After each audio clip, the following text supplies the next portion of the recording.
This is Billy Blade here. I'm about to react to a death battle video, Mega Man versus Astro Boy. This is going to be a very interesting one. You're going to have the Blue Bomber versus the Atomic Wonder Child. I'm really interested in this death battle because you have two distinct styles: a walking arsenal versus a uber robotic kid from the 60s. You know, this is going to be very interesting, to say the least, and let's do this. Here we go. Death battle. In 1942, author Isaac Asimov introduced the 3 laws of robotics to protect man from their cybernetic creations. And thank God he didn't include anything against robot-on-robot violence. The world would just be way less fun. That's true. Mega Man, the Blue Bomber. And Astro Boy, the Atomic Wonder Child. He's Wiz and I'm Boomstick. And it's our job to analyze their weapons, armor, and skills to find out who would win a death battle.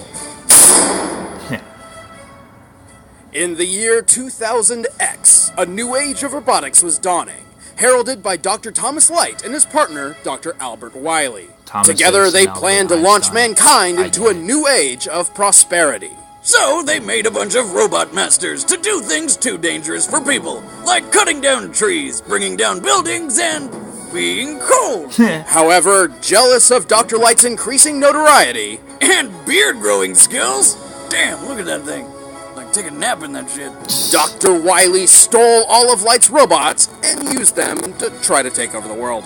All except 2. Roll, a robo-girl built for housekeeping and sending feminism back to the 60s. And Rock, Light's loyal lab assistant and surrogate son. Wiley would regret this mistake about 10 times over, give or take.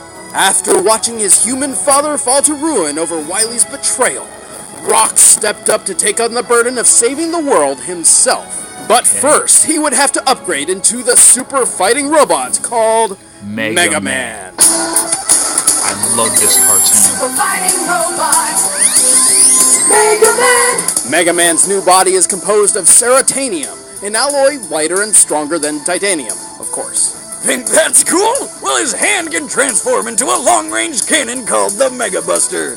A weapon so downright awesome, Rock named himself after it. Now, it may look like it just shoots lemons, but one shot can blow through a wall. Pretty much. If he needs more power, Mega Man can charge it up for a devastating blast. Still not enough for you? Alright, well, he can transform his other hand into a second Mega Buster and fire both of them at the same time. Yeah. Sure, using that much power could overheat and even kill him, but what's life without a little risk and double the firepower?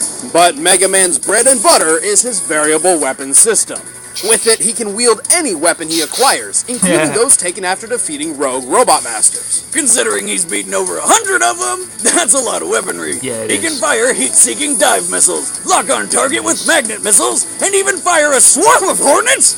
Who in their right mind would make robot hornets? His metal blades are buzzsaw bullets made from ceratanium, which can cut through almost anything. The Hard Knuckle fires a fist that can break down walls. Hard Knuckle. And the Mirror Buster returns energy projectiles back to sender. But when he wants to bust out some real firepower, he has the Crash Bomb, a timed explosive which sticks to walls and enemies faster than the girl who said she loves you on the first date. And fully charged, his atomic fire has the potential to reach temperatures hotter than the surface of the sun. He can stop time with the Time Stopper, but can't use other weapons while it's active. And he can even create black holes. Well, sort of. A real black hole is fueled by consuming matter, and evaporates only after all matter around it has been swallowed up. However, the black holes that Mega Man fires with his black hole bomb have a definitive lifespan, and can be sealed in concrete. It may not be a legitimate black hole, but it does create an extremely powerful and deadly vacuum. So does Roll. He's also got Rush, who's like the best dog ever. You never have to feed him, he never shits on your couch, and he turns into a sweet-ass set of armor called the Super Adapter. Sure, wearing the Super Adapter means Mega Man forfeits all his special weapons, but in exchange, he gets a massive boost in physical strength, the ability to fly, and he can even fire his fists like rockets. Mega Man has stopped Wily's plans more than 20 times. He's durable enough to survive the vacuum of space, strong enough to hold up a collapsing castle, and tough enough to jump and shoot like a... Well, freaking Jupiter. The gravity of which would have made him weigh well over 5 tons. He's also defeated his alternate future self. Twice. How does that even make any sense? Screw you, future! You can't make me wait for me to get there! Mega Man is like a walking arsenal and can carry as many weapons as he likes. However, adding too much to his system seems to also affect his behavior, making him more violent and ruthless. So, for his own sake, he'll often discard his special weaponry after a mission's completion. Oh, what a wuss! Come on, there's nothing wrong with a little bloodlust! The real downside is his special weapons have limited ammo. Even so, Mega Man is an exceedingly adaptable powerhouse. Land, air, sea, space. If a crazy German is trying to take over the world, there's only one man to call. Subscribe, share. The Mega Man. Hey, Mega Man, you're a little low on the air. And you're full of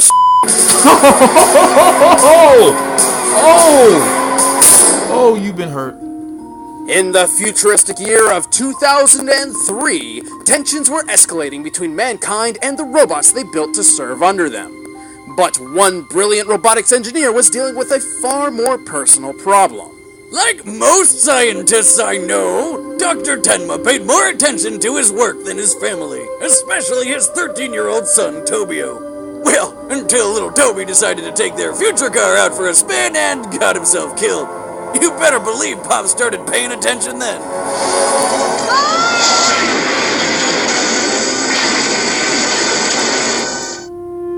Filled with grief and regret, Tenma became desperate for a second chance at being a father.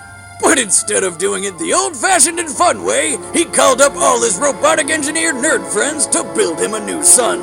They did, and they called him the Mighty Atom. Kind of like from Legends of Tomorrow. But us Americans were like, F that, let's name him after the dog from the Jetsons, and so... Go, go, go, Astro Boy! Astro Boy assumed the role of Tenma's late son, even attending school and doing chores.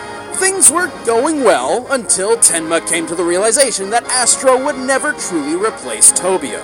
His resentment only grew every time he looked at the young robot's unaging face. So he came up with a brilliant plan. He sat down with his son, talked about his issues, and worked out all the resentment. No, I'm just kidding. He sold his ass to the circus. Stupid robot, you're property.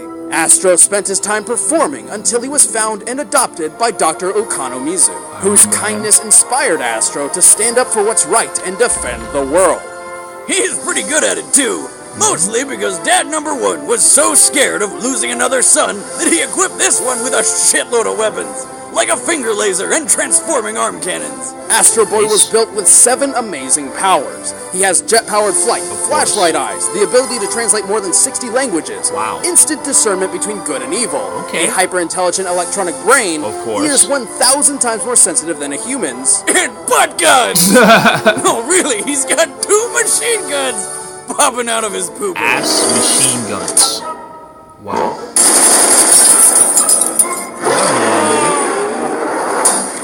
I got machine guns in my butt.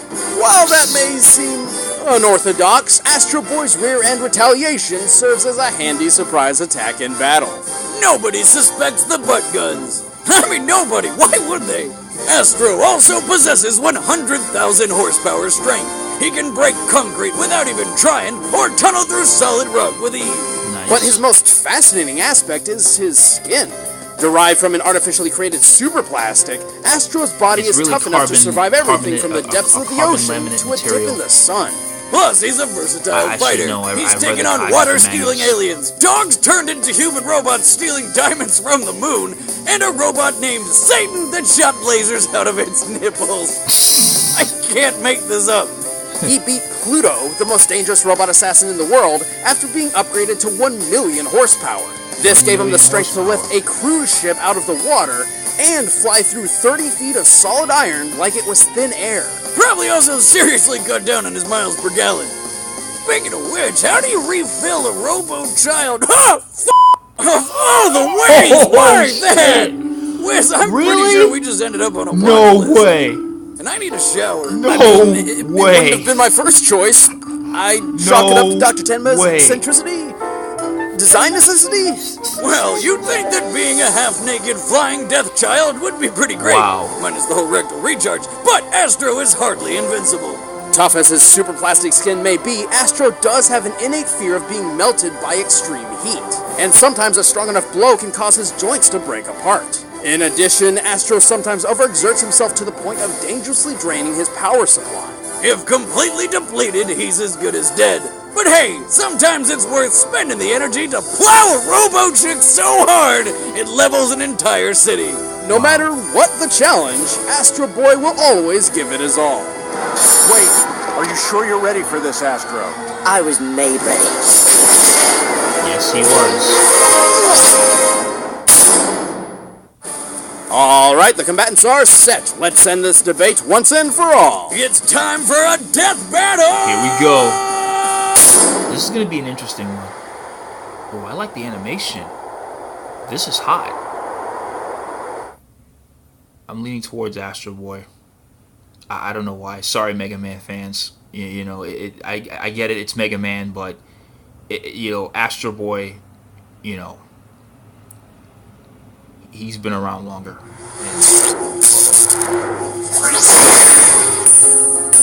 like the music. Oi!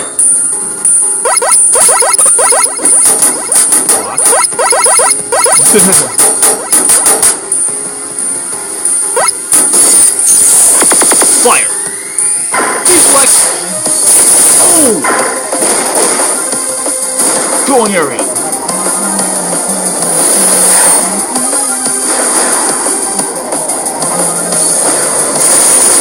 Oh! Missile barrage!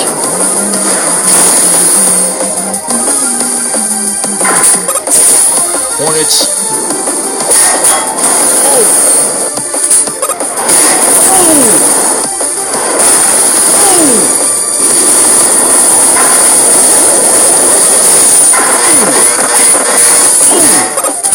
Hard knuckle. Oh! Oh!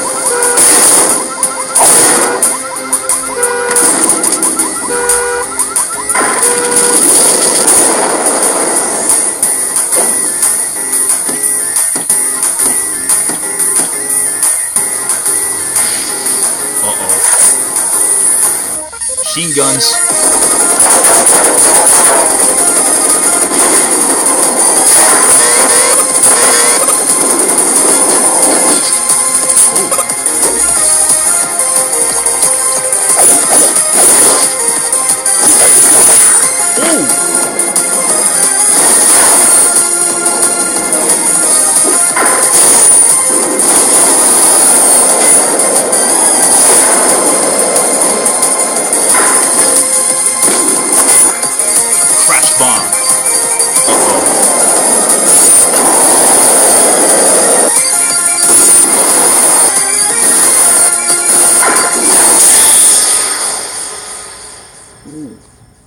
What the hell? Oh. Right. Time freeze.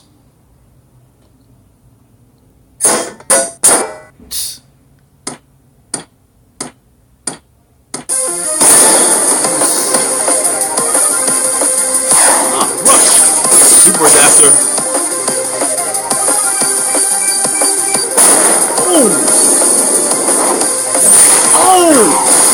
Going area. He's going all in. Oh! Oh!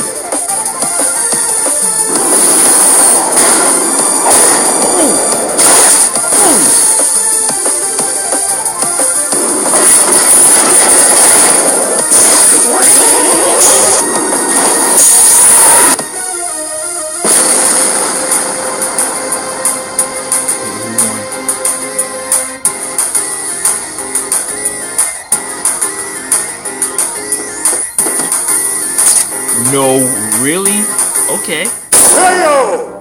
Forecast calls for a 90% chance of Mega Man showers and a 10% chance of sadness. While Mega Man's varied arsenal kept Astro Boy on his toes, that's about the only edge he had. Yeah, Astro Boy outclassed him everywhere else. Mega Man's greatest display of strength comes from when he held up a 20-story tower worth 60,000 tons, delaying its collapse just long enough to escape.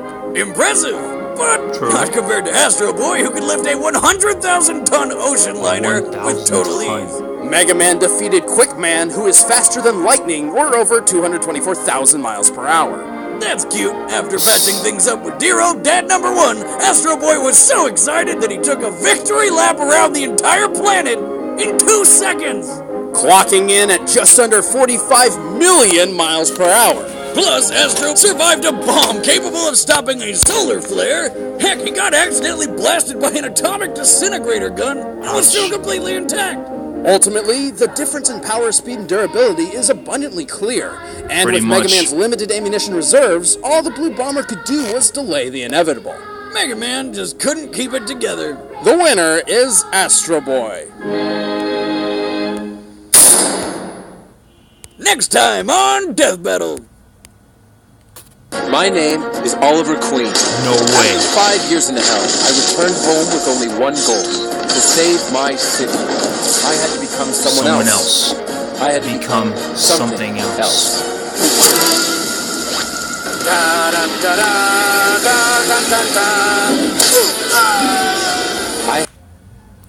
Yes, that was